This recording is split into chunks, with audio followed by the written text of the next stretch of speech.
Nuevamente de estar congregados en tu nombre alrededor de tu palabra, Señor Jesús.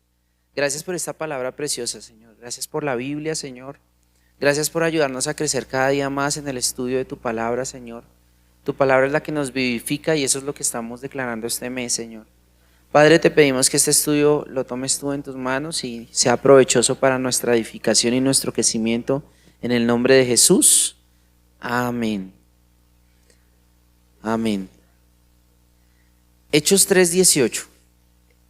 Llegamos hasta ahí la vez pasada. Estábamos viendo lo que pasa después de la curación del cojo y el discurso de Pedro en el pórtico de Salomón, ahí en el templo. Y en esa parte hicimos una pausa aquí en el 18, donde dice: pero Dios ha cumplido así, está hablando Pedro, lo que había antes anunciado por boca de ¿quiénes? De todos sus profetas, que su Cristo había de padecer.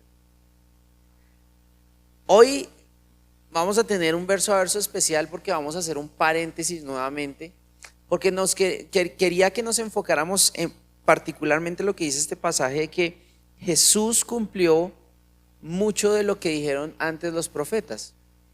Y hoy quise ampliar lo que mencionamos la vez pasada, porque alcanzamos a tocar algo del Salmo 22, algo de ese salmo mesiánico. Pero yo quiero que hoy nos deleitemos un poco en revisar 48 profecías cumplidas en Cristo, que yo les mencionaba la vez pasada que dependiendo la metodología o la corriente interpretativa, los estudiosos pueden apuntar a unas 300 profecías que pudo haber cumplido el Señor. Pero claramente, pues dependiendo de la corriente dirán más o menos profecías. Pero hay unas que son claves, que son indudables y que nos hacen deleitarnos en cómo es la grandeza del plan de Dios revelada desde siglos antes a la llegada del Señor. Y quiero que veamos hoy rápidamente, y vamos a hacerlo de una manera un poco más dinámica. Yo voy a ir botando versículos y ustedes me van a ir ayudando a leerlos, ¿listo? Pero así como una flecha a ver si alcanzamos a abordar todo. Jesús cumplió muchísimas profecías. Cabe aclarar aquí que algunos, por ejemplo, esta Biblia tiene un recurso muy bonito que es donde vamos a ver esas 48 profecías. Y hay algunos que clasifican como el tipo de profecía que cumplió Jesús, pero se pueden agrupar en dos grandes grupos, dos grandes ramas, por así decirlo. Las profecías que ven a un Mesías soberano y las profecías que ven a un Mesías sufriente. ¿Por qué es importante esta acepción? Porque en los tiempos de Jesús tenían esa noción de que iba a venir un Salvador, que iba a venir el Mesías. ¿Recuerdan qué significaba la palabra Mesías? Mesías era el ungido, que de hecho la palabra Cristo es la forma griega de la palabra Mesías, que es una forma hebrea, ¿no? Es una palabra hebrea y ambas significan el ungido. Cristo es el ungido. Pero entonces en los tiempos de Jesús habían unos que tenían esta noción de un Mesías, y con mucha razón, porque ese es uno de los grupos. Vean a un Mesías rey, a un Mesías gobernador, a un Mesías salvador, ¿cierto? Y siempre lo pensaban de esa manera, que iba a venir a salvarlos del Imperio Romano, a derrocar al emperador. Lo veían como un militar, como un político, pero en cierta forma tenían sentido, porque vamos a ver que hay muchas profecías que apuntaban a ese tipo de Mesías soberano. Lo que se olvidaron ellos es del otro paquete, del otro gran paquete de profecías, que no lo venían únicamente como un Mesías soberano, salvador, poderoso, redentor, sino que también decían explícitamente que iba a sufrir, que era un siervo, pero que iba a sufrir en gran manera, y por eso ahí se confundieron. Por eso ahí ese velo no les dejó ver la realidad de que había llegado el Mesías, porque solo lo veían como un lado. Entonces, ¿les parece si nos metemos al cumplimiento de las palabras proféticas?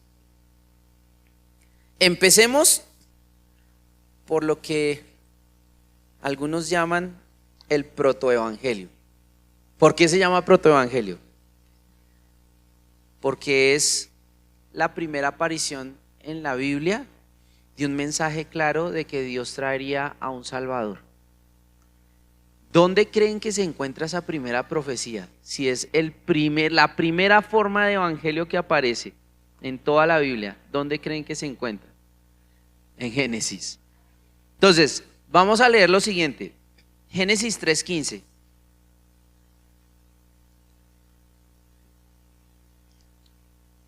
Y otra persona, para agilizar, busca Gálatas 4:4. Ahí, por ahora esta. Primera profecía cumplida del Señor Jesús. Dice Génesis 3:15, ¿quién lo lee? Dale, Yeye, fuerte. Está entre ti y la mujer, y entre tu simiente y la simiente suya. Esta te herirá en la cabeza y tú la herirás en el calcañar. Listo, ahora leamos Gálatas 4:4. Pero cuando vino el cumplimiento del tiempo, Dios envió a su Hijo, nacido de mujer y nacido bajo la ley. Ok, ¿cuál es la profecía que se cumplió acá? La simiente de la mujer. El Señor en el protoevangelio, en Génesis 3:15, Él habla de que vendrá de la simiente de la mujer alguien que herirá en la cabeza a Satanás. Y Gálatas nos afirma que Jesús, el Hijo de Dios, nació de una mujer, de la simiente de la mujer. Primera profecía cumplida. Segunda, que este realmente es un paquete de varias, porque habla de su ascendencia. Jesús iba a ser descendiente de Abraham. Eso es una profecía. Génesis 18:18. Y otra persona lee Hechos 3:25. 18. Pues Abraham sin duda llegará a formar una nación grande y poderosa, y todas las naciones de la tierra serán bendecidas por medio de él. Y Génesis 12:3 es similar. Cuando dice, en ti serán, Dios le promete a Abraham, en ti serán benditas todas las naciones de la tierra, hablando de su descendencia. Hechos 3:25, ¿qué nos dice? Vosotros sois los hijos de los profetas y del pacto que Dios hizo con nuestros padres, diciendo a Abraham, en tu simiente serán benditas todas las naciones de la tierra. Cuando habla de la simiente de Abraham, cuando promete que... bueno, sí, Alejo, las puedes poner en pantalla. Te pusieron a correr. Hechos 3:25.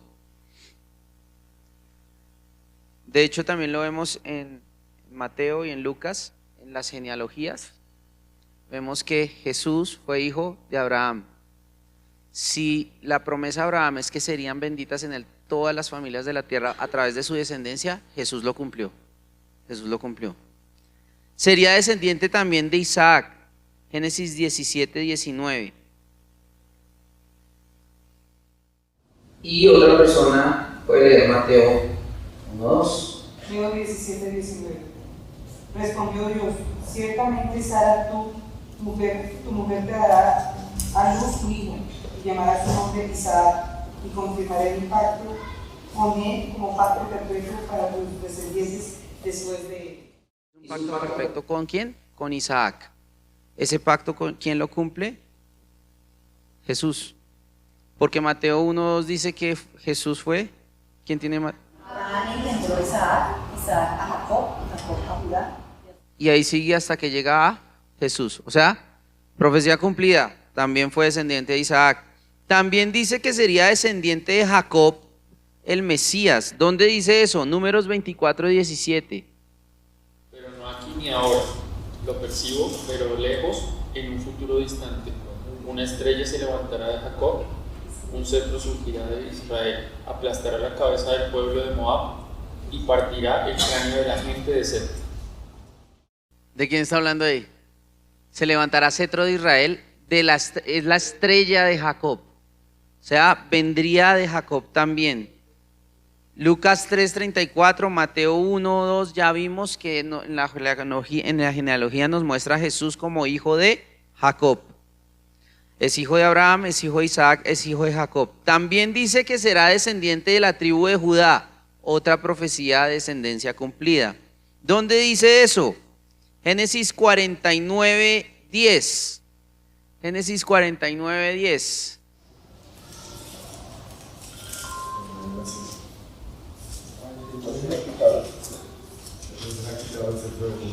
No será quitado el cetro de Judá, ni el legislador de entre sus pies. Estaba hablando del pacto perpetuo para reinado de la tribu de Judá.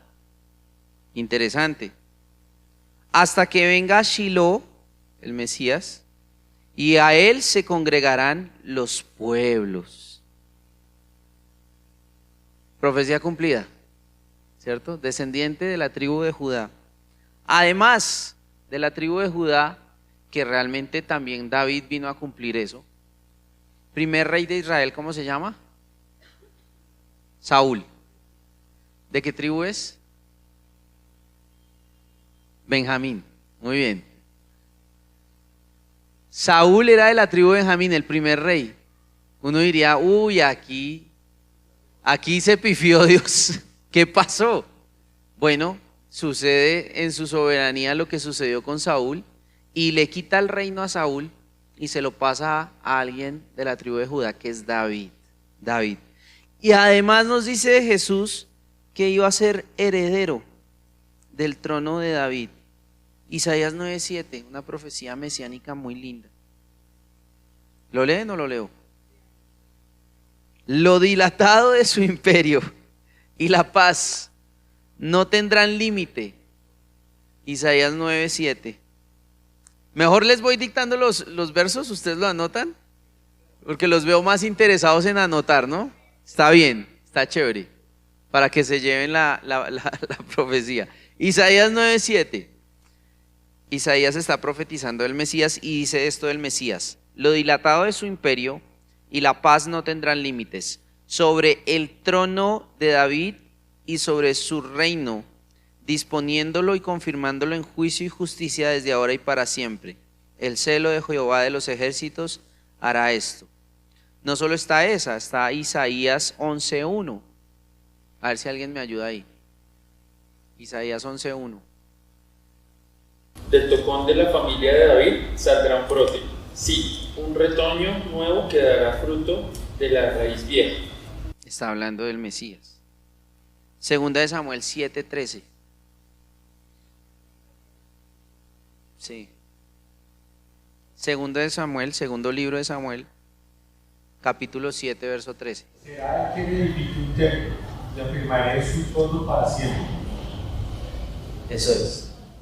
Está hablando de David, que afirmaría su trono para siempre. Sería heredero del trono de David. Hablemos también de cumplimiento de un tema geográfico. Su lugar de nacimiento.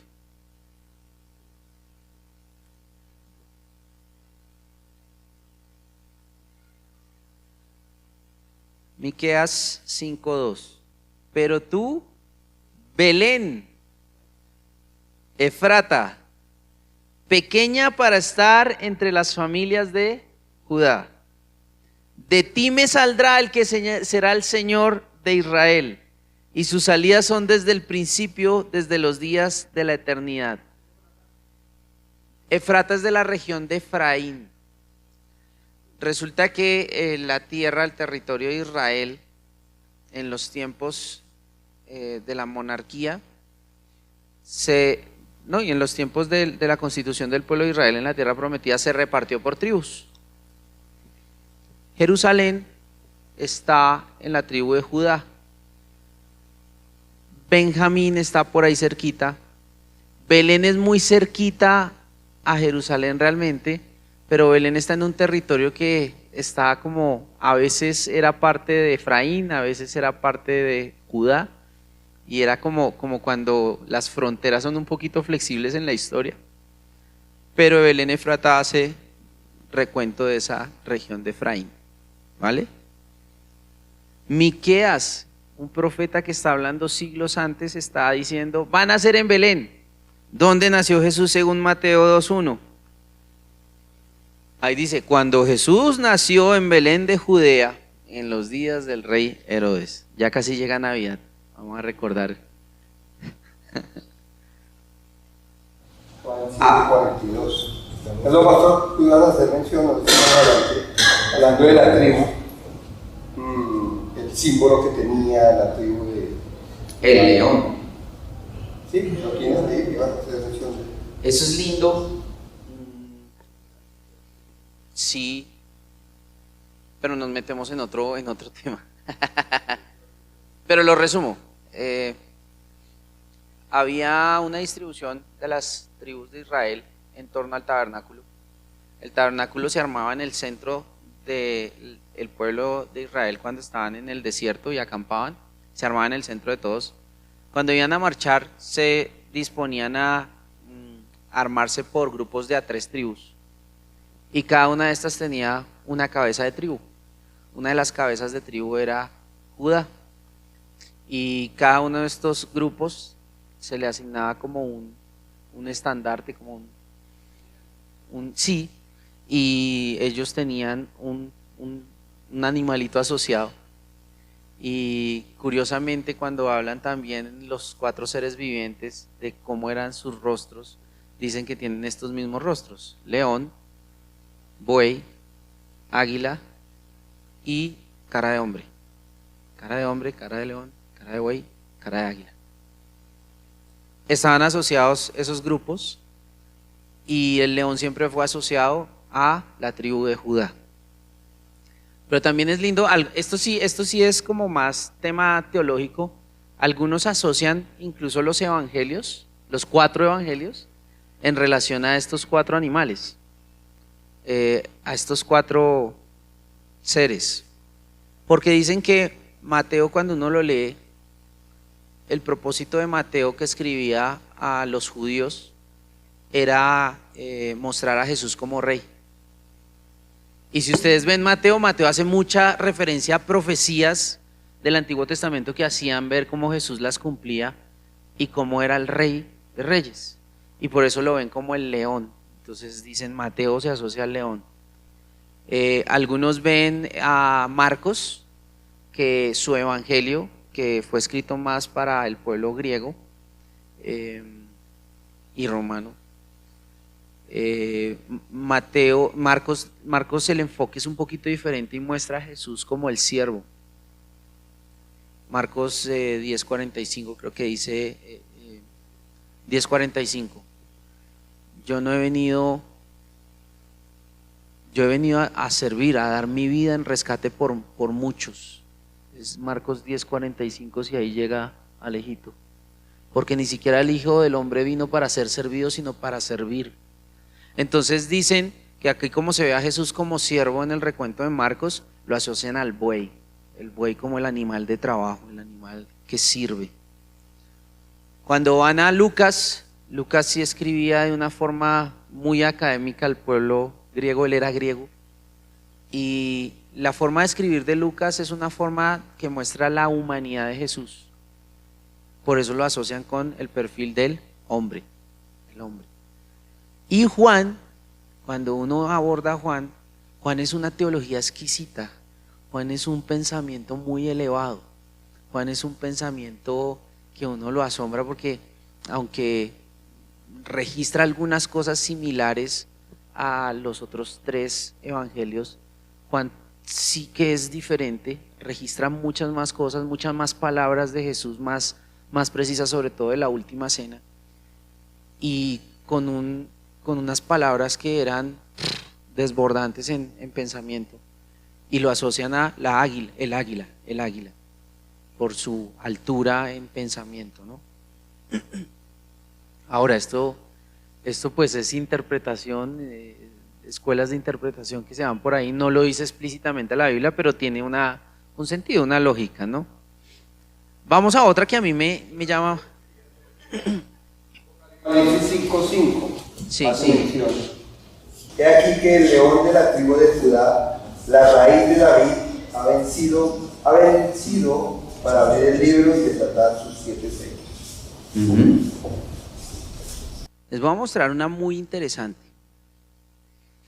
Alguien busque por favor Daniel 9:25.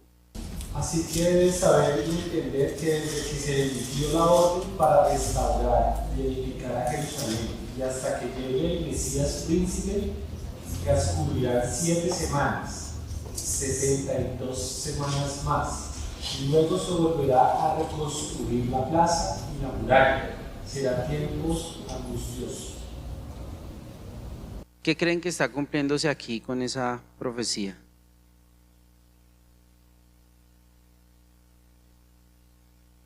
(9:25).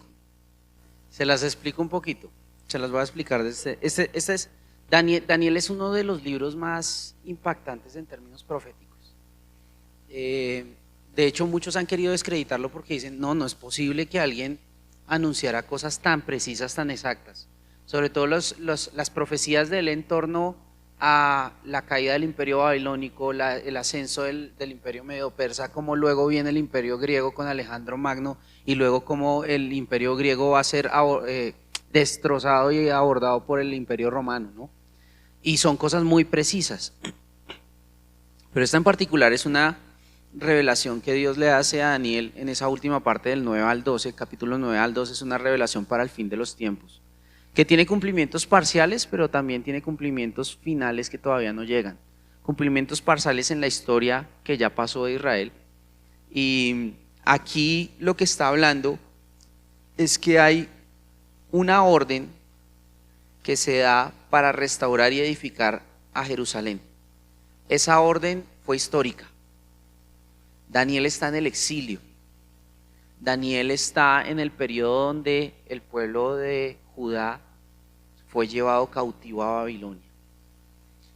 Y Dios le estaba diciendo que había un tiempo en el que se iba a levantar alguien, iba a decretar que volviera al pueblo de Dios.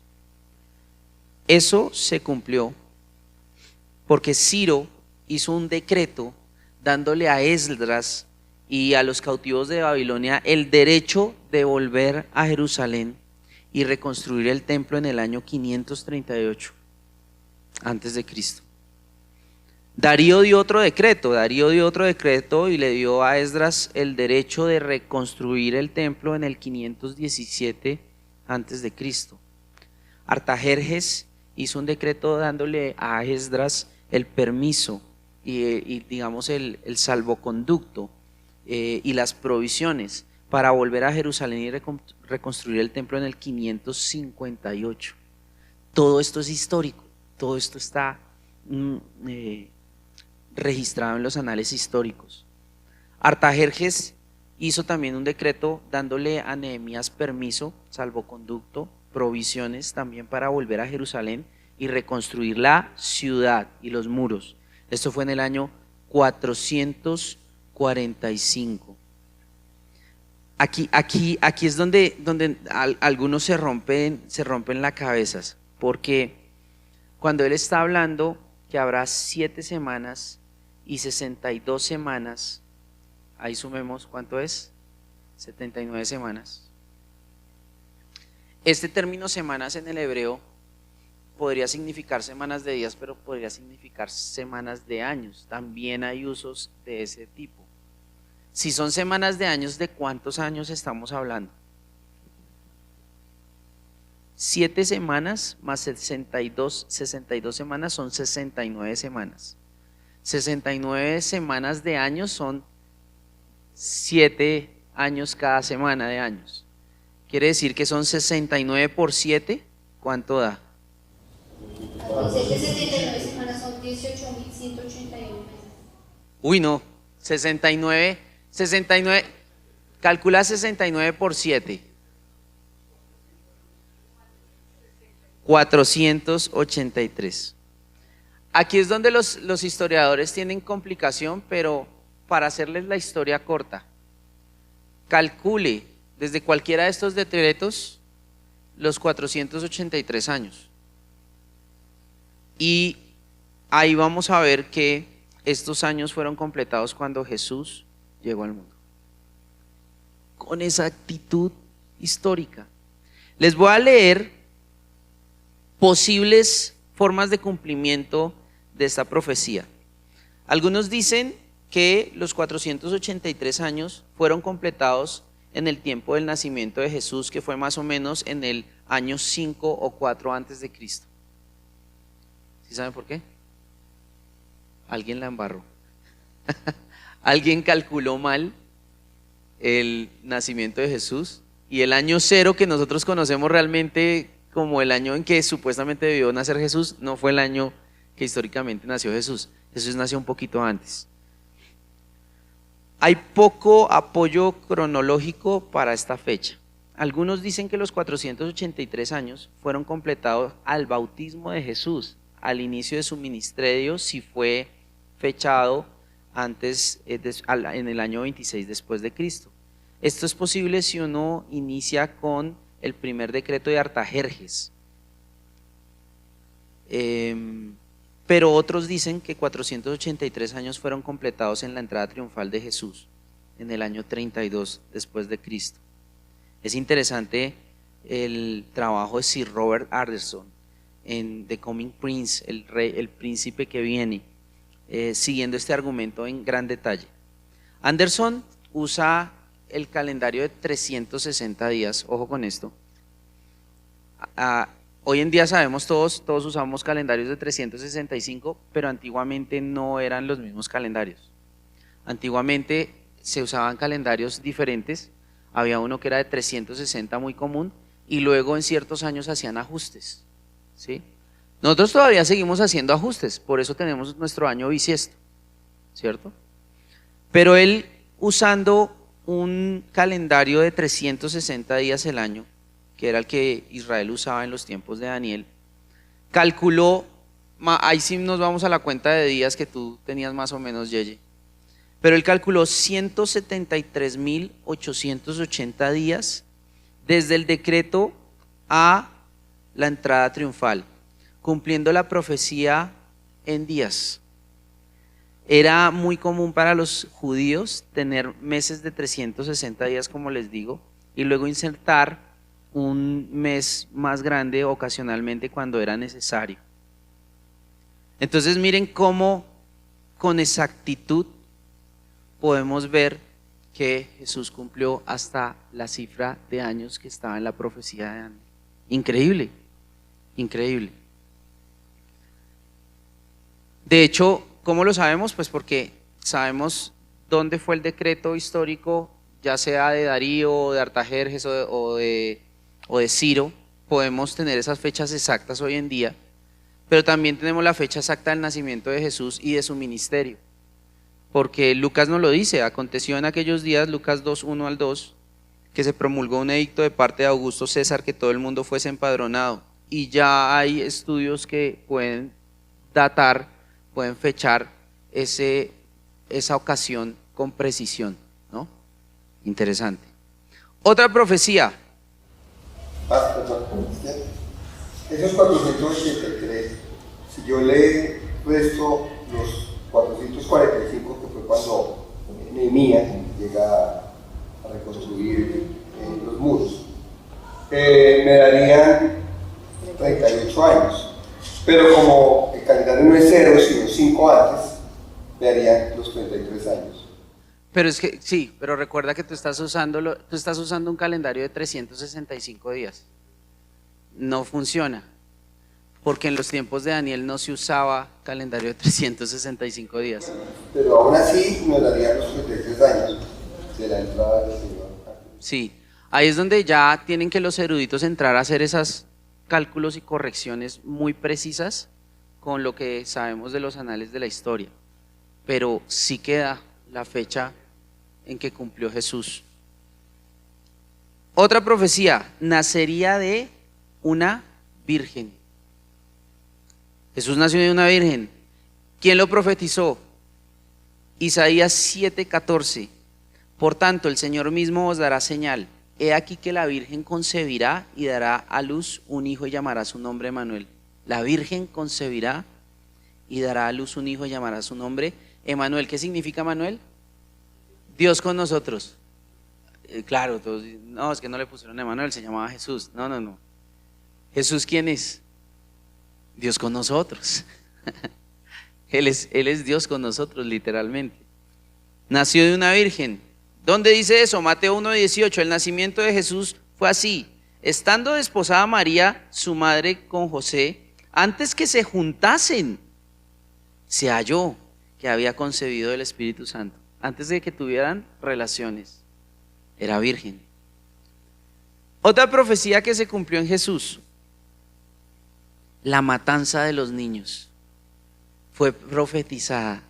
Jeremías 31:15 profetizó así Jeremías: así ha dicho Jehová, voz fue oída en Ramá, llanto y lloro amargo, Raquel que lamenta por sus hijos y no quiso ser consolada acerca de sus hijos porque perecieron. Raquel como figura de la madre del pueblo de Dios. Está hablando de una amargura que tuvo el pueblo de Dios por una matanza de hijos, de bebés. Es la matanza que hizo Herodes, que la tenemos registrada en Mateo 2:16. Herodes entonces, cuando se vio burlado por los magos, se enojó mucho y mandó matar a todos los niños menores de 2 años que habría en Belén y en todos sus alrededores, conforme al tiempo que había inquirido de los magos. Tremendo, ¿no? También se profetizó de Jesús la huida a Egipto. Oseas 11:1 dice: cuando Israel era muchacho yo lo amé y de Egipto llamé a mi hijo. Entonces recuerden, con la persecución de Herodes, José y María se ven obligados a huir y se van a vivir a Egipto, pero no se quedan allá, vuelven a Nazaret. Y ahí está cumplido cuando dice: de Egipto llamé a mi hijo. Mateo 2:14 dice: y él despertando, José tomó de noche al niño y a su madre y se fue a Egipto. Ahí se huyó a Egipto y vuelve. ¿Qué más nos dice la Biblia acerca de Jesús en profecías cumplidas?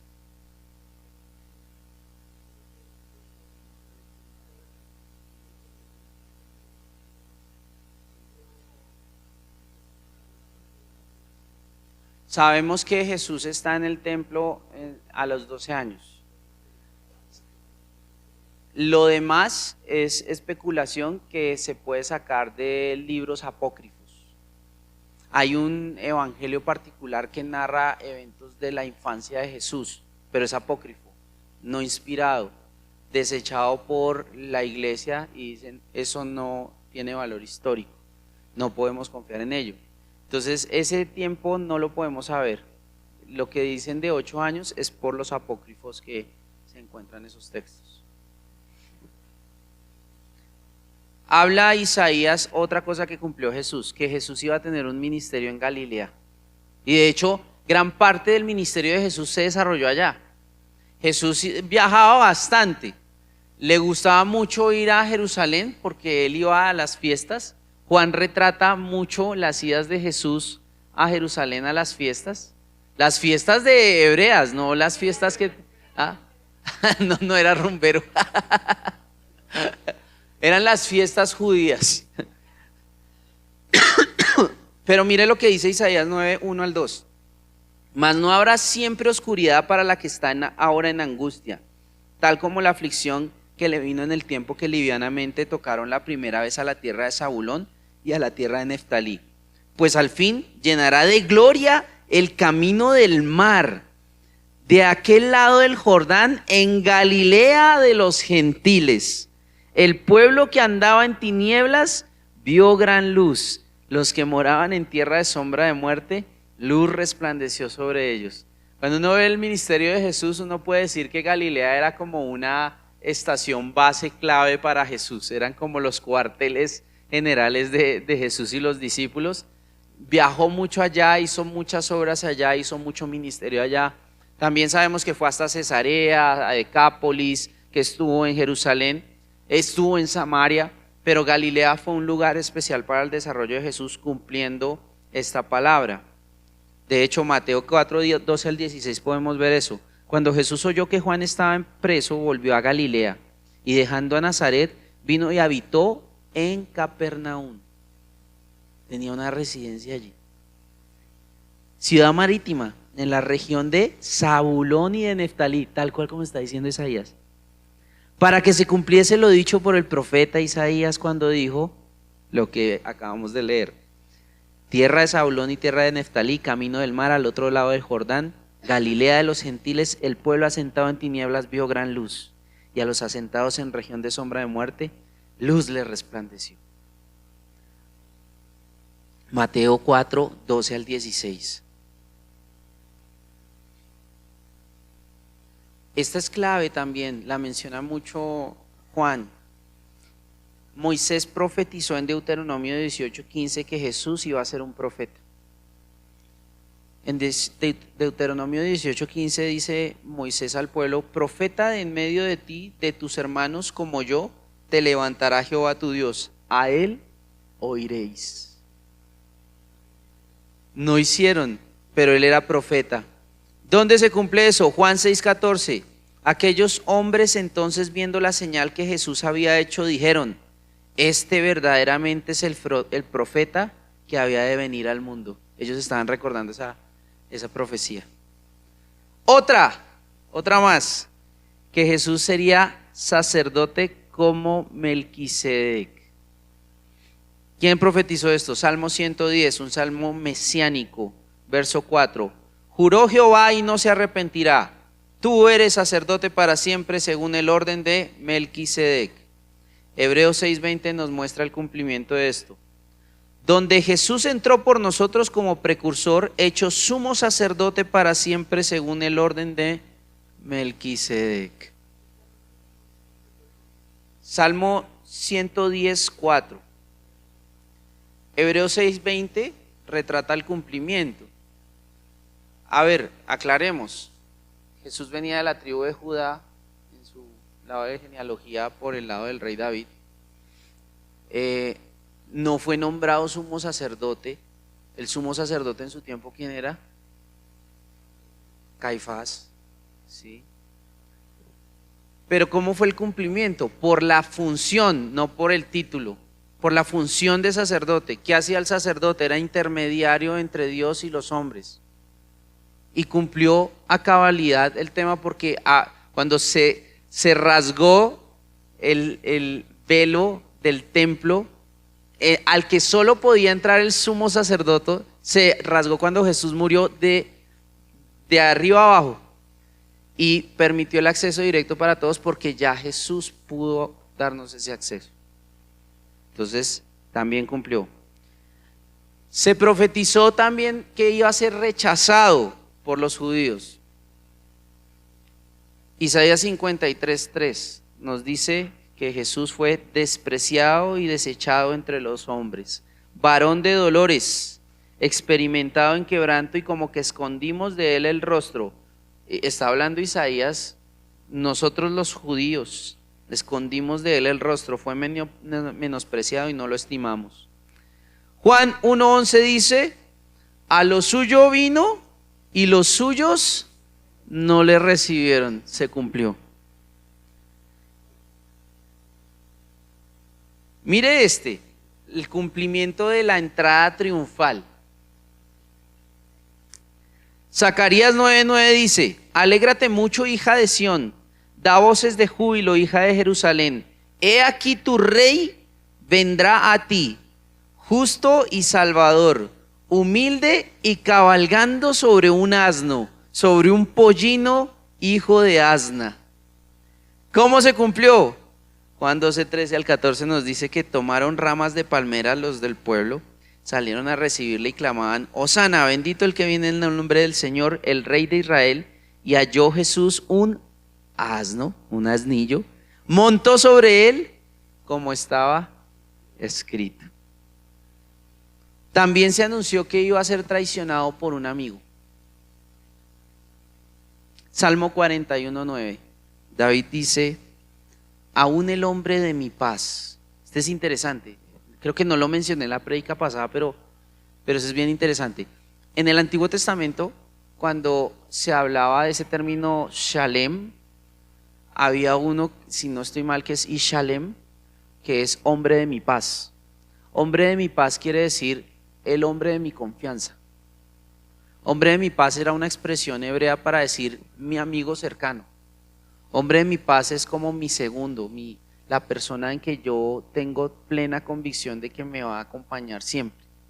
Y aquí dice que el hombre de mi paz, aún el hombre de mi paz en quien yo confiaba, el que de mi pan comía, alzó contra mí el calcañar. Eso es David haciendo un salmo, una canción, muchos siglos antes, hablando de lo que iba a pasar pasar con Jesús, con Judas. Marcos 14:10 nos dice que entonces Judas Iscariote, uno de los 12, uno de sus cercanos, fue a los principales sacerdotes para entregárselo. Y todos sabemos también en Juan, en la última cena, que todos le preguntaron: oye, ¿quién es el que te va a entregar? ¿Quién es el que te va a traicionar? Y Jesús dice: aquel que comparte el pan conmigo. Sí. Juan dice que todos los discípulos alrededor no entendieron lo que decía, no entendieron qué quería decir, porque Jesús le dijo a Judas: lo que vas a hacer, hazlo pronto. Entonces todos dijeron: ¿será que es que va a ir a comprar más pan? ¿Será que es que le está diciendo: oiga, vaya y tráigase uno de estos que está rico y nos faltó? Los discípulos, a pesar de haber estado caminando tanto con Jesús, eran muy torpes para entender. Así como uno a veces, ¿no? Así, uy, pero Yeye, no. No, pues así. Tal cual, ¿cierto? Claro que vino cuando la convención les dijo que Judas no alcanzó a compartir el pan con él.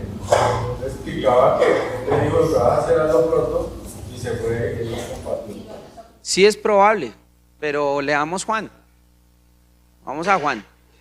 Perdón que me está doliendo la espaldita. Juan, eso debe ser capítulo 13. Juan 13. Ya te digo, porque es que no tengo exacto. Listo. 26. A quien yo diere el pan mojado, pero vamos antes que es que este es divertido. Esta es una escena muy divertida. Habiendo dicho Jesús esto, 21, se conmovió en espíritu y declaró: de cierto os digo que uno de vosotros me va a entregar. Entonces los discípulos se miraban unos a otros dudando de quién hablaba. Empezaron ¿cómo así? ¿Se acuerdan lo que yo les he dicho? Métanse en el video, métanse ahí, ¿sí? Entonces los discípulos se miraban unos a otros dudando de quién hablaba, y uno de sus discípulos, al cual Jesús amaba, ¿quién sería? Curioso, ese Juan era un pillo. Él escribió todo este evangelio y siempre hablaba de un discípulo que él amaba, pero él nunca dijo quién era. Este servidor, el discípulo, estaba recostado al lado de Jesús. Juan estaba ahí recostado al lado de Jesús. Entonces Jesús estaba acá sentado y él estaba aquí recostadito, ¿sí? Él estaba acá, ¿sí? Y dice: a Juan, pues hizo señas Simón Pedro. Entonces pónganse a Pedro, le hizo señas. Es muy curiosa esta, para que preguntase quién era, de quién hablaba. El chismoso era Pedro. Aquí seamos sinceros, todos estaban ¿cómo así? ¿Qué pasó? ¿Que alguien le va a entregar? Entonces Juan estaba lo más de chévere ahí al lado de Jesús, él como que no estaba poniendo cuidado, y Pedro como que le hace: oiga, espabile, pregúntele que usted está ahí al lado. De hecho, eso dice mucho, ¿no?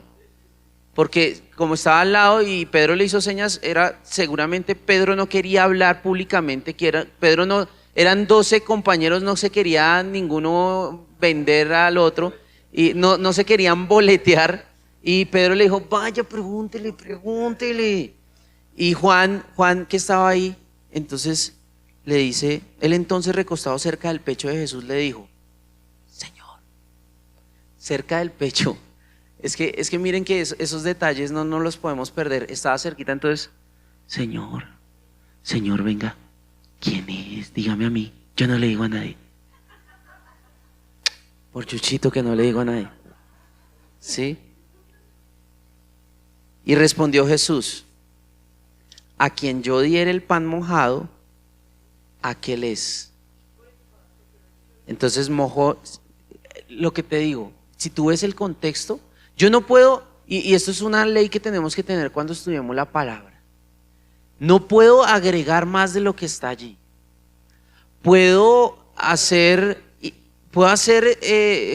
conjeturas plausibles, y lo más probable es que si Pedro le dijo pregúntele porque usted está cerquita, Jesús le respondió aquí tú con yo, ping pong, ¿sí? Y le dijo a quien yo diere el pan mojado aquel es, pero ojo con lo que dice después. Y mojando el pan se lo dio a Judas. Y después del bocado Satanás entró en él. Entonces Jesús le dijo, lo que vas a hacer, hazlo más pronto. 28. Pero ninguno de los que estaban en la mesa entendió por qué le dijo esto. Porque algunos pensaban, puesto que Judas tenía la bolsa, que Jesús le decía, compra lo que necesitamos para la fiesta o que diese algo a los pobres. Cuando él hubo tomado el bocado, luego salió y era de noche. Entonces, nuevamente, a mí me gusta ser súper fiel. Aquí uno puede hacer conjeturas plausibles. En la conversación de Juan, la pregunta fue como muy cercana. Si era una cena donde estaba Jesús con 12 personas, una cena de 13, una mesa de 13, sitúese usted en una mesa de 13, ¿sí? Usted mismo ha estado en comidas con 13 personas, en una cena grande, ¿sí? No el comedor de 4 que normalmente no tiene en casa, ¿no? O de 6, la de 13. En mesa grande, el que está más lejos se pierde alguito, pero si todas estaban con Jesús, como que intentan ponerle atención. Entonces el que estaba más cerquita era Juan. No nos dice dónde estaba Pedro, no nos dice dónde estaba Judas. Seguramente Judas, cuando le dice, alcanza a escuchar claramente Judas, estaba cerca. Los demás pueden haber visto, oído en diferentes niveles, diferentes interpretaciones, diferentes percepciones, pero lo que sí nos dice es que le entregó el pan mojado. No dice más. Y le dijo, lo que vas a hacer, hazlo pronto. Pero dice más adelante que entonces se fue, inmediatamente salió. Él salió de una. No, pero estaba comiendo en la mesa con Jesús, ¿sí? Surge la pregunta, la duda cuando, ¿quién me va a entregar? Esta es la señal. No sabemos si ya había comido 3 bolsas de pan. No sabemos si ya... En la traducción viviente dice Judas. ¿Y Judas? Comió. Dice en ese mismo pasaje. Interesante, tocaría ver el griego si hay un verbo exacto que nos hable de esa acción activa de Pedro, de Judas. Satanás entró en él. Ahí está, sí, ahí está. Ahí sí, perdón, me lo pasé. Sí, ahí está. Entonces, sería traicionado por un amigo. ¿Se cumplió? Sí, se cumplió. Sería vendido por 30 piezas de plata. Otra profecía más. ¿Dónde dice eso? Zacarías 11:12. Y les dije, si os parece bien, dadme mi salario, y si no, dejadlo. Y pasaron por mi salario 30 piezas de plata. Zacarías 11:12. Claro, hay que ver ese pasaje en su contexto, pero en últimas, Zacarías tiene muchos actos simbólicos. Y leamos también el verso 13, lo voy a leer acá. Dime. Lo que a uno a veces se le olvida es que los discípulos aquí, creo que todavía no estaban Espíritu Santo. No. Jesús lo había prometido, todavía no había llegado la promesa del Espíritu Santo. O O sea, ellos no tenían la ayuda espiritual que tenemos, que nosotros sí tenemos.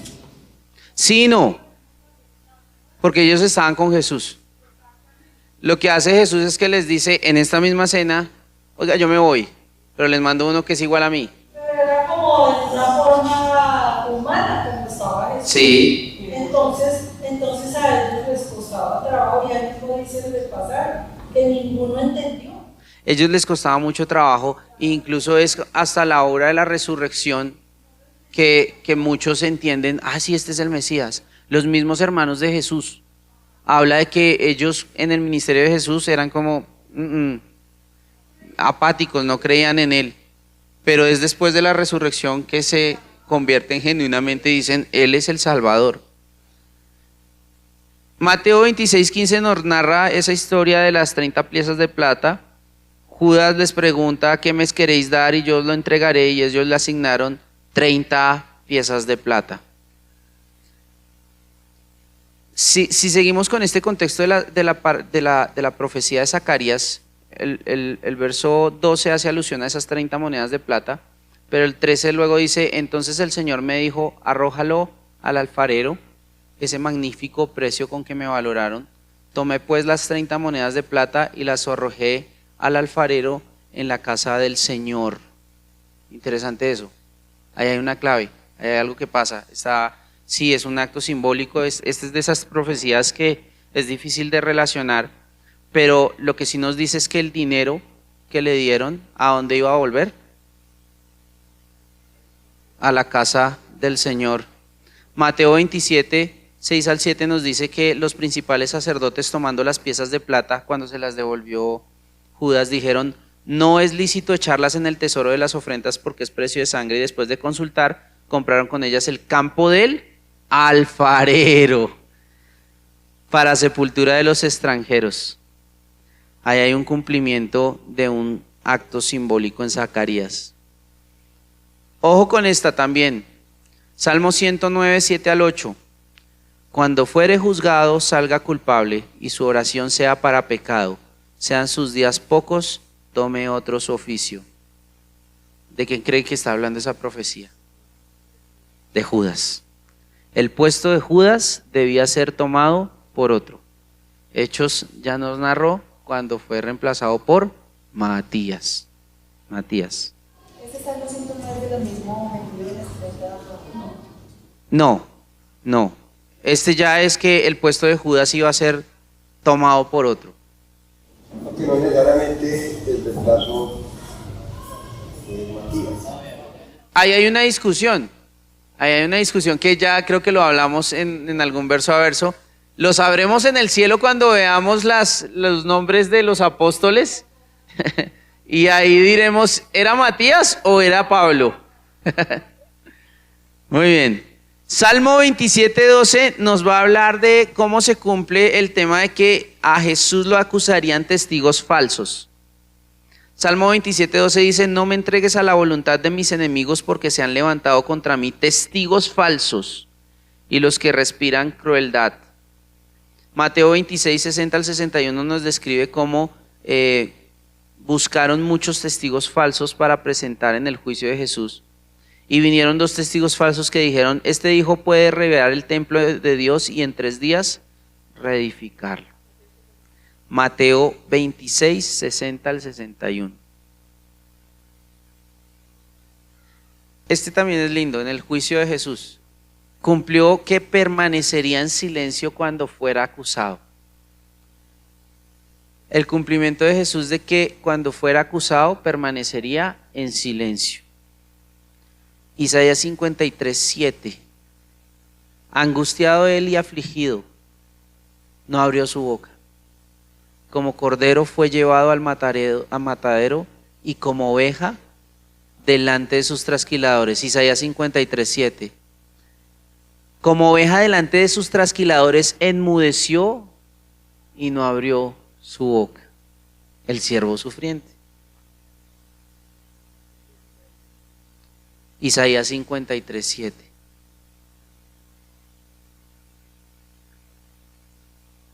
¿Dónde se narra el cumplimiento de esto? Mateo 26, 62 y 63. Levantándose el sumo sacerdote le dijo: ¿no respondes nada? ¿Qué testifican estos contra ti? Mas Jesús callaba. Entonces el sumo sacerdote le dijo: te conjuro por el Dios viviente que nos digas si eres el Cristo, el Hijo de Dios. Callado. Se profetizó de Jesús también que sería golpeado y escupido. Isaías 56 dice: di mi cuerpo a los heridores y mis mejillas a los que me mesaban la barba. No escondí mi rostro de injurias y de esputos. Esputos, escupir. Marcos 14:65 nos dice: algunos comenzaron a escupirle y a cubrirle el rostro y a darle de puñetazos y a decirle: profetiza, y los alguaciles le daban de bofetadas. Jesús también cumplió eso. ¿Qué más cumplió? Que sería odiado sin causa. Sería odiado sin causa. Salmo 69:4. Dice así: se han aumentado más que los cabellos de mi cabeza los que me aborrecen sin causa. Se han hecho poderosos mis enemigos, los que destruyen sin tener por qué, y he de pagar lo que no robé. Juan 14:23 al 25 nos dice: el que me aborrece a mí, también a mi Padre aborrece. Si yo no hubiese hecho entre ellos obras que ninguno otro ha hecho, no tendrían pecado, pero ahora han visto y han aborrecido a mí y a mi Padre. Pero esto es para que se cumpla la palabra que está escrita en su ley: sin causa me aborrecieron. ¿Qué más cumplió Jesús? Este es Juan 15, 23 al 25. Juan 15, 23 al 25. Sí, es a rechazar, a un sentimiento de rechazo y de repulsión absoluta por esa persona. No lo quiero ver, no, me voy a poner a él. Lo aborrecieron. Estuvo profetizado por Isaías que sufriría en sustitución por nosotros. Nuevamente, Isaías 53. Eso es una joya de profecía mesiánica. Versos 4 al 5. Ciertamente Él llevó nuestras enfermedades, sufrió nuestros dolores, y nosotros le tuvimos por azotado, por herido de Dios y abatido. Mas Él herido fue por nuestras rebeliones, molido por nuestros pecados. El castigo de nuestra paz fue sobre Él, y por su llaga fuimos nosotros curados. Mateo 8, 16 al 17 nos narra lo siguiente. Cuando llegó la noche, trajeron a él muchos endemoniados, y con la palabra echó fuera a los demonios, y sanó a todos los enfermos, para que se cumpliese lo dicho por el profeta Isaías cuando dijo: él mismo tomó nuestras enfermedades y llevó nuestras dolencias. Cumplimiento de eso. Se cumplió que iba a morir con pecadores. Isaías 53:12 dice: por tanto yo le daré parte con los grandes, y con los fuertes repartirá despojos, por cuanto derramó su vida hasta la muerte y fue contado con los pecadores. Isaías 53:12. Derramó su vida hasta la muerte y fue contado con los pecadores. ¿El cumplimiento? Mateo 8, 16 al 17, cuando él sanaba a los enfermos. 8, 16 al 17. Sí, es que estaba preguntando Xiaomi por el cumplimiento, en dónde estaba. Este que sería contado con pecadores, que moriría con pecadores. Profecía Isaías 53:12. Cumplimiento Mateo 23:38. Entonces crucificaron con él a dos ladrones, uno a la derecha y otro a la izquierda. Este lo vimos la vez pasada, que sus manos y sus pies iban a ser horadados. Salmo 22:16. perros me han rodeado, me ha cercado cuadrilla de malignos, horadaron mis manos y mis pies. Tremendo. Salmo 22, 16. Cumplimiento. La crucifixión.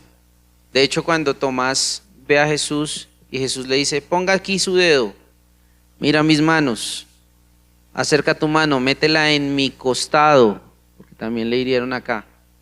No seas incrédulo, le decía Tomás, pero tenía la mano horadada. También el Salmo 22, 6 al 8 dice, la de Tomás, Juan 20, 27. Si podríamos la símil de los perros que hace mención el Salmo con el nombre que le daban a los gentiles o a los samaritanos más bien.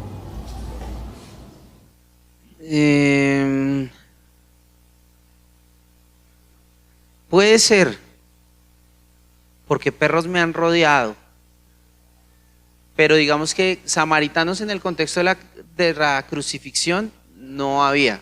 Sí habían soldados romanos, sí había los judíos y estaban allí, en Jerusalén.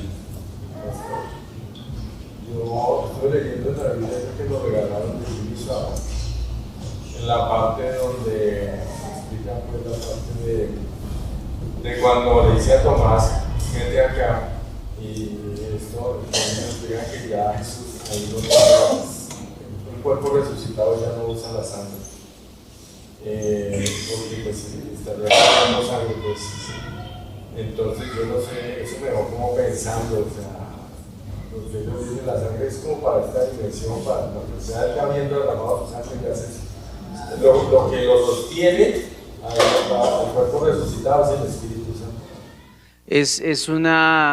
Es una deducción o una conjetura muy bonita, pero no lo sabemos específicamente que haya un verso que diga que un cuerpo glorificado no tiene sangre.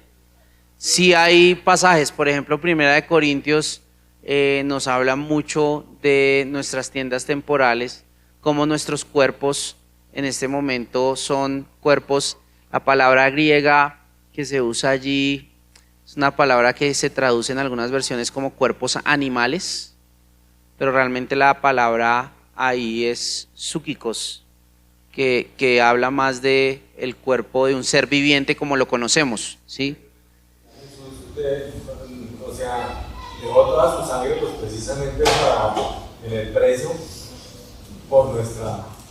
Pues lo que sabemos, como te digo, por las cartas de Pablo es que lo que serán en este momento cuerpos de seres vivientes que conocemos, cuerpos físicos, él dice que después serán cuerpos espirituales. Cuerpos espirituales. Ya ponernos a decir específicamente cómo funciona ese cuerpo espiritual. Entonces sí es cierto lo que asevera Jimmy Suárez. No lo sé. O sea, es que hay muchas cosas, he encontrado muchas cosas ahí que uno se queda como, wow, si yo voy a decir esto, ¿cómo lo sustento? Sí. Porque es muy débil el sustentamiento que dice esa Biblia. Mira, es una Biblia de estudio. Sí, pero recordemos que son comentarios, como podemos nosotros acá comentar la Biblia y hacer inferencias. Entonces, yo quiero aclarar acá, el comentario es una ayuda útil para tratar de alumbrar el texto, pero el comentario no es el texto mismo. El texto mismo es lo que nos debe hablar. Hay, por ejemplo, yo con mucho respeto lo digo, pero hay un comentarista que tiene mucha escritura y todo el mundo lo respeta y es John MacArthur. Yo no leo a John MacArthur, no me gusta, porque tiene unos comentarios que no están acordes al todo el contexto bíblico. Entonces yo digo, ¿lo puedo leer? Sí, yo he leído cosas de John MacArthur, pero no es mi fuente principal, es simplemente un hermano en la fe con el que yo voy a charlar y comentar el texto y vamos a tratar de llegar a la palabra misma. Como peligroso ese texto porque, o esa Biblia, he encontrado varias cosas, Porque ahí dicen, pues ya el cuerpo resucitado ya no lo sustenta la sangre, sino el espíritu. Pero, ¿de dónde se puede sacar eso? Está bien. Entonces, ¿ahí qué hacemos? Hacemos lo que nos dice Tesalonicenses. Examínenlo todo. Ahí lo que hacemos es retener lo bueno. Lo malo lo desechamos. Lo que no tiene ese sustento fuerte, no, mi hermano. Pues no todo el mundo, a mí me da mucho miedo hablar de eso incluso con personas que todavía no conocen de Dios. Sí, Así no. Menos, o sea, No lo van a entender. De hecho, ya que tocas ese tema, para eso están estos estudios. La Biblia misma nos muestra que hay maneras de enseñar la Biblia y que a los niños en la fe se les da leche, pero a los maduros ya las viandas, ¿sí? Ya la carne gruesa. Entonces uno también tiene que discernir en qué espacio está, con quién está, para ver si puedo charlar acerca del comentario de Jimmy Swaggart o no. No, claro. Pero entonces, bueno, yo digo, pues, quién sabe si todo el mundo lo ve así y el mundo es como no sé para. Porque se reparten altísimas vidas de eso. Sí, es verdad. Pero es un recurso y por eso todos tenemos que tener cuidado. La primera fuente primaria de nuestro conocimiento del Señor es la Biblia. La Biblia y solo la Biblia. Lo demás son ayudas, son comentarios, son opiniones, son interpretaciones. Fíjense que ahí tenemos que saber que hay unas cosas que son esenciales para nuestra doctrina que están clarísimas. Hay otras que me gusta mucho, como lo expresa 1 Corintios 4:1, que nosotros somos meros administradores de los misterios de Dios. Ese me encanta. 1 Corintios 4:1, búsquelo. Dice que somos administradores. Así pues, ténganos los hombres por servidores de Cristo y administradores de los misterios de Dios. Administradores de los misterios de Dios. ¿Qué quiere decir eso? Que nosotros con una mente finita no podemos llegar a pretender saber todos los misterios de la mente infinita de Dios. Lo que Él nos ha dado es su revelación, que no es toda la mente de Dios. Nos lo da y nos lo encomienda como mayordomos. O sea, te dice, vea, esto es mío, yo se lo doy, esto es parte de lo que yo le quiero dar, administrelo y administrelo bien. Aquí hay muchos misterios. Usted va a entender unos, otros le va a costar, otros no los va a entender. Eso es humildad para el siervo de Dios. El que enfrenta la palabra de Dios tiene que ser humilde y decir, hay cosas que voy a entender muy bien, hay cosas que me va a costar, hay cosas que me va a tocar preguntarle al Señor cuando esté en su presencia, porque no las entendí. Me gustó mucho una charla que yo tuve con Landa Cope, y ella me hablaba de un gran pensador cristiano que se llamaba Francis Schaeffer. Francis Schaeffer abrió una escuela en Suiza que se llama L'Abri, que es un hogar, una cabaña que alberga a jóvenes que están con preguntas acerca de todo, de la existencia, de la filosofía, de Dios, demás. Y él abrió la cabaña para darles refugio y decirles, venga, yo le contesto con la palabra de Dios. Era un pensador tremendo, de esos durísimos que nos dejó el siglo XX. Y ella me decía que hablando con Francis Schaeffer, ella entendió, se hizo amiga de él y me dijo, él era un pensador honesto. Y como pensador honesto, yo le pregunté, oye, de todo lo que tú sabes y todo esto, ¿qué es lo más difícil que te cuesta entender de la palabra de Dios? Y él dijo, te va a sonar extraño, pero si yo soy honesto, me cuesta entender la Trinidad. Y ella, ¿cómo así? Si eso es una de las fundamentales. No, yo sé y yo no tengo duda de eso. Y yo no pongo en duda la Trinidad, pero me cuesta entenderlo. Claro, cuando tú te enfrentas, por ejemplo, a predicarle el evangelio a un musulmán, es de las primeras cosas que te va a debatir. Te va a decir, ustedes cristianos son politeístas, porque tienen 3 dioses. Explíqueme la Trinidad. Ay. como estamos de cristianos a cristianos y de cristianos a inconversos que no tienen, a agnósticos y demás, pues esa pregunta no surge, pero en un contexto de evangelismo a musulmanes sí. Explíquele eso. Que día que el pastor Silvio nos explicaba el orar, es decir, pídale al Señor, a Papito Dios, en nombre del Señor Jesús, para que el Espíritu Santo, a mí me pasó lo mismo. Decía, ok, entonces a veces es complicado entender ciertas cosas porque nuestra mente no daría, porque hay cosas que son infinitas. Pero en el momento que yo, si me encuentro con eso, yo no conozco lo que dice el hermano, pero en el momento que yo no entiendo, yo analizo todos los ámbitos y digo, si no lo entiendo lo dejo ahí, pero no dejo de creerlo porque no lo entiendo. ¿Sí? Si lo dice la palabra, pues uno lo debe creer, porque como sabemos, si lo dice la Biblia, ¿no? Si lo dice la Biblia, no estoy diciendo el comentario, no estoy diciendo la interpretación, porque hay cosas que la misma Biblia, como usted dice, pastor, hay cosas que no las entendemos. No llegamos a una fe ciega, porque la fe es racional, la fe es lógica, pero también llegamos a una humildad de saber que hay puntos donde nosotros hasta ahí llegamos, no nos alcanzó. Y no porque Dios sea imperfecto, es porque nosotros somos imperfectos. Dios, el Señor. ¿Cuándo es la pregunta? Es más bien ¿cuándo? La pregunta no es quién, la pregunta es ¿cuándo? El quién está claro, Dios es el que sabe. Unas cosas que sí quiere decir es que hay cosas que no entendemos, porque no sabemos suficiente teoría para contarnos. Sí, claro, el cuerpo de Cristo es para edificarnos.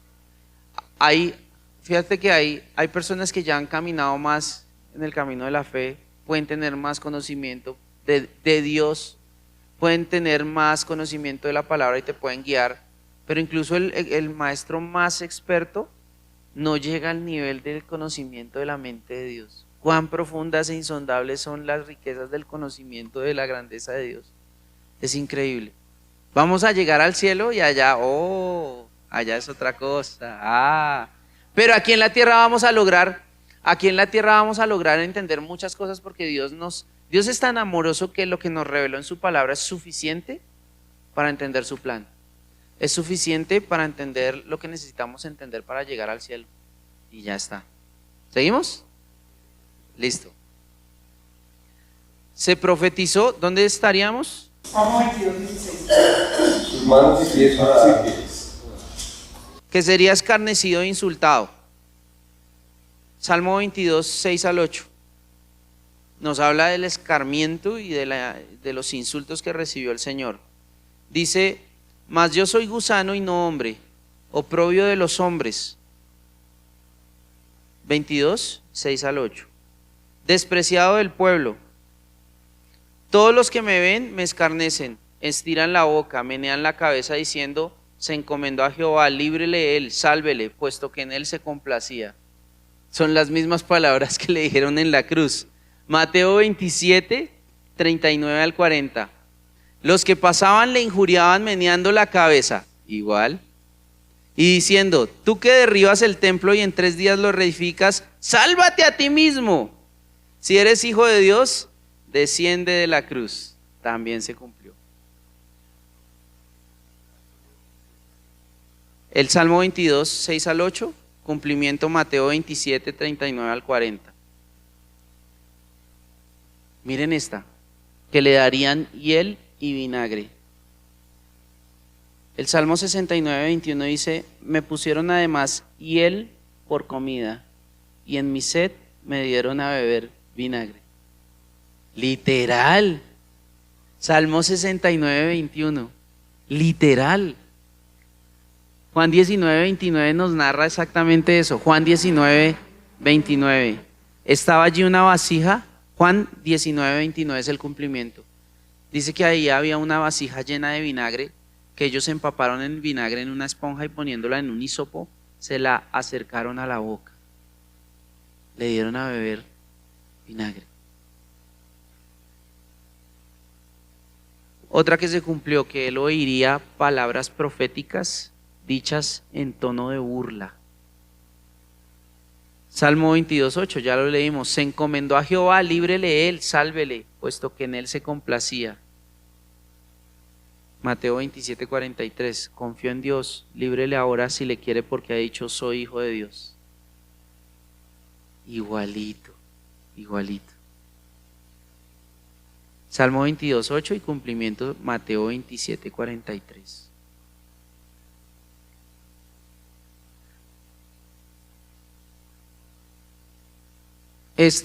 Jesús oraría por sus enemigos. El Salmo 109, verso 4, dice, en pago de mi amor me han sido adversarios, mas yo oraba. En pago de mi amor me han sido adversarios, mas yo oraba. Lucas 23:34 nos dice, y Jesús decía, Padre, perdónalos, porque no saben lo que hacen. 23:34. Padre, perdónalos porque no saben lo que hacen.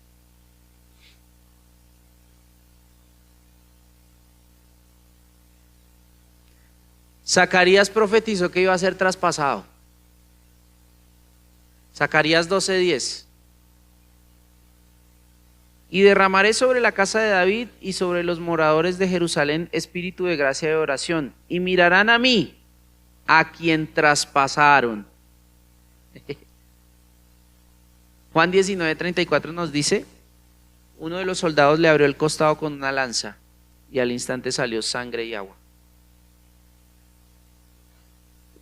También cumplió el tema de la suerte que echaron sobre sus vestidos.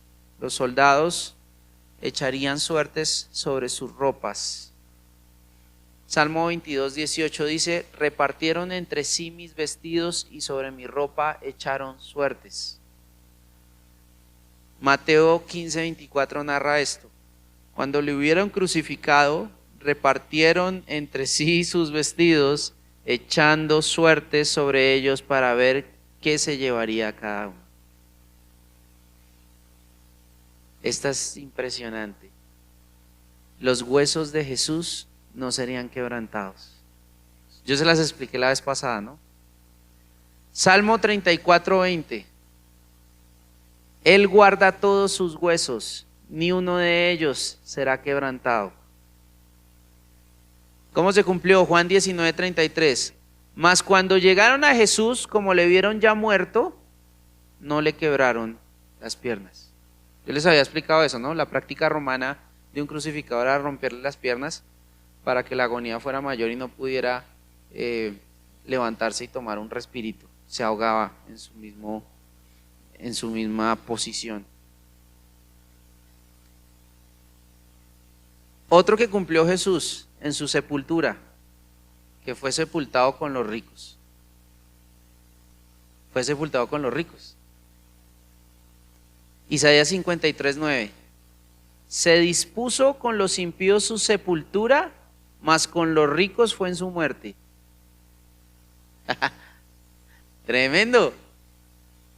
Mateo 27:57-60 nos narra cuando fue la sepultura de Jesús. Mateo 27:57-60. Nos dice que llegó la noche y vino un hombre rico de Arimatea que se llamaba José, era rico. También había sido discípulo de Jesús, José de Arimatea. Él fue a Pilato y pidió el cuerpo de Jesús. ¿Cómo se explica que haya sido enterrado con los ricos? ¿O fue una vaina? Ya te explico. Dice acá que José de Arimatea pidió el cuerpo de Jesús y Pilato mandó que se le diese el cuerpo. Y José tomó el cuerpo, lo envolvió en una sábana limpia y lo puso en su sepulcro nuevo, que había labrado en la peña después de hacer rodar una gran piedra a la entrada del sepulcro, y se fue. José de Arimatea era una persona muy acaudalada, era una persona con mucho dinero, y teniendo mucho dinero, él ya había, como hacemos hoy en día, gestionado su seguro exequial. Ya había comprado un lotecito, tenía una tumba. Era una costumbre de los ricos en ese tiempo tener ya dispuesto, organizado. Como tal, no rompía ahí los preceptos que tenía Jesús como tal.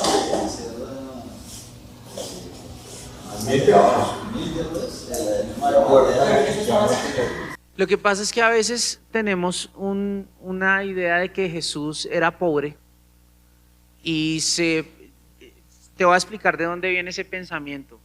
Es particularmente un tema de Latinoamérica, sobre todo cuando empezó a mezclarse las ideas comunistas y marxistas, tratando de ver que Jesús es el Dios de los pobres únicamente. Jesús es el Dios de todos, de ricos y pobres. Lo que pasa es que en nuestro contexto ha sonado mucho porque la teología de la liberación, por ejemplo, habla de ese Jesús muy identificado en pobreza con todo el mundo, pero ojo, Jesús es Dios de pobres y de ricos. No es que por hablar con un rico se iba a volver pecador. ¿Qué hizo con Zaqueo, no? Zaqueo, ven, bájate de allá, ven y comemos. Y se sentó con él y todos lo criticaban. ¿Cómo se va a sentar allá con los ricos? Un poquito lo que pasa también hoy en día. Malo si uno sale fotos con pobres, malo si uno sale en foto con los ricos. Pero todo el mundo andaba así en esa época.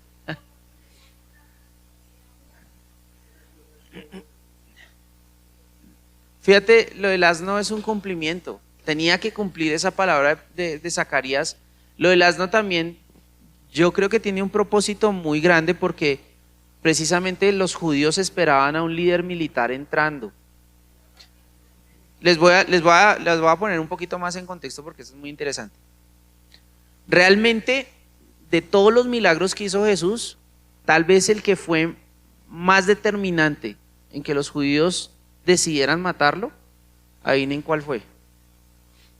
La resurrección de Lázaro. Él hizo muchísimos milagros. 7 días antes de la Pascua, creo que es, sucede lo del tema de la muerte de Lázaro. Está muy cerquita de esa última semana del Señor. Jesús estaba en otro lado y en Betania muere Lázaro. Lo llaman Marta y María, lo mandan llamar y Jesús lo dejó en visto. Cuando ya llegó ya había muerto. Resucita Lázaro y entonces los judíos dicen, toda la gente se está yendo detrás de él. Esa frase es clave, toda la gente se está yendo detrás de él. Les dio una envidia, pero además una envidia porque estaban viendo que la gente iba detrás de él y las multitudes son claves y ellos estaban pensando, este tipo si se va con todas las multitudes se vuelve un líder militar y aquí nos quita el poder a nosotros. ¿Qué pasa? Si Jesús hubiera sido un líder militar como ellos pensaban, hubiera entrado en un caballo. Los líderes militares cuando iban a sus conquistas, ni de chiste un asno. Pero Jesús entró como el rey siervo. Su entrada triunfal, un poquito lo que dice en cierta forma, creo que Isaías 53 también, cuando habla del pábilo que no humeará, ¿sí? Esa es la figura. Ven, a ver si lo tengo. Sí, es así. Isaías 53.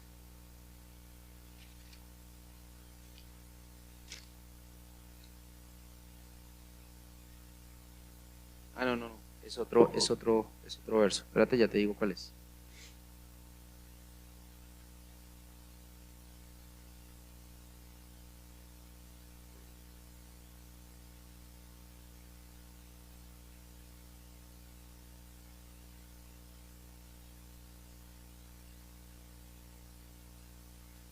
Mateo 12:20 habla, la caña cascada no quebrará y el pábilo que humea no apagará hasta que se acabe a victoria el juicio. Pero Isaías 42:3 está diciendo, no quebrará caña cascada ni apagará el pábilo que humeare. Es una figura bien interesante, hablando de que Jesús no iba a ser rimbombante, no iba a ser alarde, no iba a ser una cosa ruidosa. Ellos esperaban un Mesías ruidoso, un Mesías contundentemente militar. Él entró cumpliendo la profecía de Zacarías en un asno humilde, no pobre. Volviendo al tema, eso de entrar en el alma no haría cambiar a los judíos el concepto que tenían sobre la cuestión de la resurrección de Lázaro, ¿cierto? No, de hecho eso, la resurrección de Lázaro los alentó más, pero te estoy tratando de poner en la escena tan gloriosa el contexto de, porque ellos estaban llenos de rabia, pero aún así, que si Jesús hubiera decidido entrar en un caballo, se hubiera armado la de Troya, ¿cierto? No solo con los judíos, con los romanos, Claro, los romanos lo entran a ver con un asno y dicen, ¿este man qué? Y levantan las palmas y todo y dicen, Hosana, Hosana al rey, pero ellos dicen, ¿cuál rey? Porque había una forma de cumplir las cosas. Y todo estaba concertado para que se dieran estas cosas. Entonces, ¿sería sepultado con los ricos? José de Arimatea tenía un sepulcro, el sepulcro en lugar de los sepulcros de los ricos, ahí fue sepultado Jesús. Dos más, aunque no, como les digo, aquí solo tocamos unas cuantas profecías cumplidas, estas no son todas. Pero parece que mucha profecía era en la muerte de Cristo, ¿no? Sí, claro, es que esa última semana de Jesús es clave, ¿sí? Cumplió muchas cosas de su ministerio. Vimos el tema del nacimiento virginal, el nacimiento en Belén, el tema de su ministerio en Galilea, el que sanaría a muchas personas. Las mismas palabras de Jesús cumplían muchas de las cosas que se dan en el Antiguo Testamento, pero claro, es que mucho apuntaba a la muerte expiatoria de Jesús, a su sepultura y a su resurrección, porque en eso está basado el Evangelio. ¿No? Pastor, con cada una de estas que hemos visto, podríamos detenernos a mirar cómo y el por qué se cumplían en ese contexto, ¿no? Donde estaba Jesús. Estaba ahorita recordando por qué si vivían en Nazaret fue a nacer a Belén. Y eso es algo hermoso de poder entenderlo, dice Lucas, que Herodes ordena que hagan un censo. Entonces, Mauricio, ¿tú eres de Bucaramanga? No. Bueno, aquí en mi perspectiva. Sí. Entonces, es como si el presidente dijera, cada uno se va para su pueblo de nacimiento, porque vamos a hacer un censo. Entonces coge José a su esposa y se va a Belén, porque había un censo. Y ahí entonces empieza el criaturito los dolores y nace en Belén. De esa manera milagrosa. De hecho, profetizaba también que iba a ser en un pesebre. También estaba profetizado. Porque pues como tantísima gente empezó a llegar a Belén, que ya no vivía ahí, pues en los hoteles, en los hospedajes, y todo estaba lleno, entonces les tocó meterse ahí. Entonces es hermoso poder ver así uno a uno. Y es maravilloso aún más cuando entiendes la distancia de tiempo. La distancia entre Isaías y Jesús, que hemos visto que hay varias profecías, por lo menos 7 siglos. 7 siglos. Es que echemos cuenta, estamos en el 2025, ¿no? Echemos 7 siglos para atrás, ¿estamos en qué? ¿En 1300? ¿7 siglos atrás? ¿1300? 1300 es Edad Media, antes del Renacimiento. Como si Leonardo da Vinci hubiera profetizado un hecho concreto de hoy día. Con detalle, con esa minucia, ¿sí? Y eso te estoy diciendo Isaías, pero David estamos hablando del año 1000 y pico, ¿sí? Pónganle 10 siglos atrás, el año 1000, Edad Media. Imagínense a un rey, un caballero por allá de la Edad Media que profetice la venida de un rey, con nombre propio y con detalles propios. Es inverosímil, es una cosa impresionante, ¿no? 2 más, cortitas, que son importantes. Que Jesús iba a resucitar. Salmos 16:10. no dejarás mi alma en el Seol, ni permitirás que tu santo vea corrupción. No dejarás mi alma en el Seol, no me dejarás mi alma en el lugar de los muertos, ni permitirás que tu santo vea corrupción, que el cuerpo se degrade y se pudra.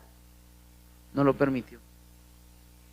Mateo 28:9, he aquí Jesús le salió al encuentro diciendo salve, y ellas acercándose abrazaron sus pies y le adoraron. La muestra de que el cuerpo de Jesús resucitó glorificado. Y por último, su ascensión. Salmo 68:18, subiste a lo alto, cautivaste la cautividad, tomaste dones para los hombres y también para los rebeldes, para que habite entre ellos Jehová Dios. Subiste a lo alto.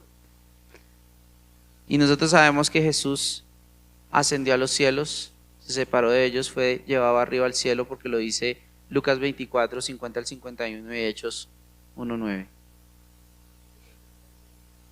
Del 50 al 51. ¿Cómo? Repartió dones. Ese también está en Efesios. Lucas 24, 50 al 51. Eso que pregunta Julie, ese tema de repartió dones, ¿cómo es?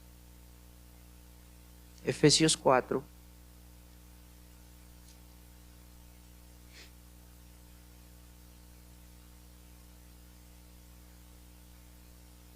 Verso 7, a cada uno de nosotros fue dada la gracia conforme a la medida del don de Cristo, por lo cual dice, subiendo a lo alto, llevó la cautividad y dio dones a los hombres.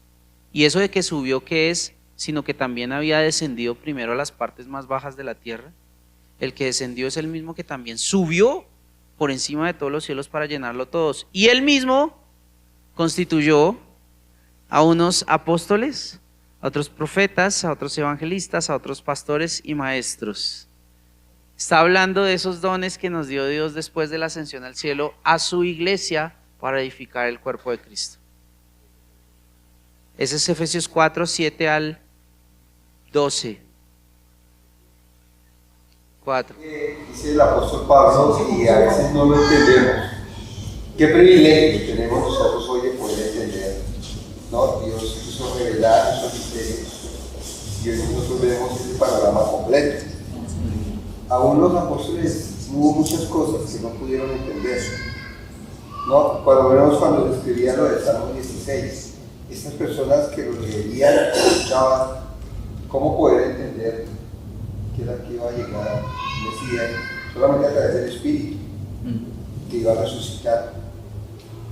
Pero las personas que estuvieron caminando con Jesús, que no recibieron el Espíritu, difícil de poder entender. Hoy nosotros tenemos el panorama completo y podemos entender eso.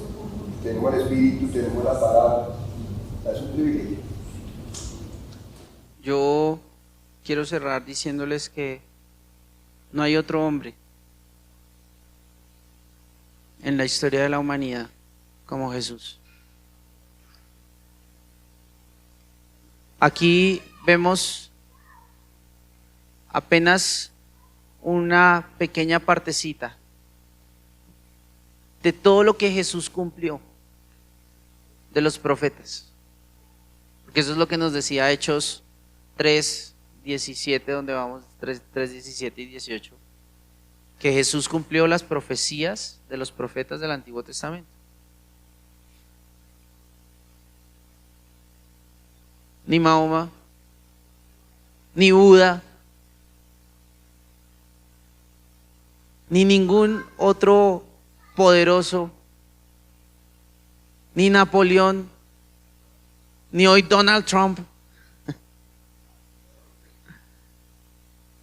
ningún poderoso puede tener esta atribución de haber cumplido tantas cosas, tantas profecías y mostrarse superior absolutamente, no solo de todos los hombres, sino incluso parado contra los dioses de las otras religiones que no son dioses, no son nada frente a Jesús. Padre, gracias por tu palabra. Señor, gracias por este regalo precioso. que nos asombra, nos maravilla. Permítenos seguir deleitándonos en ella, porque en ella vemos cosas que al entendimiento de los hombres son cosa imposible, pero para ti, Señor, nada es imposible, Señor. Gracias, Jesús, por venir a cumplir toda la palabra y haciendo esto darnos seguridad y garantía de que tus palabras son verdad y que por ello tu evangelio es completamente cierto. Y por ello, por fe en tu evangelio, somos salvos y creemos en que nos darás la vida eterna. En el nombre de Jesús, amén.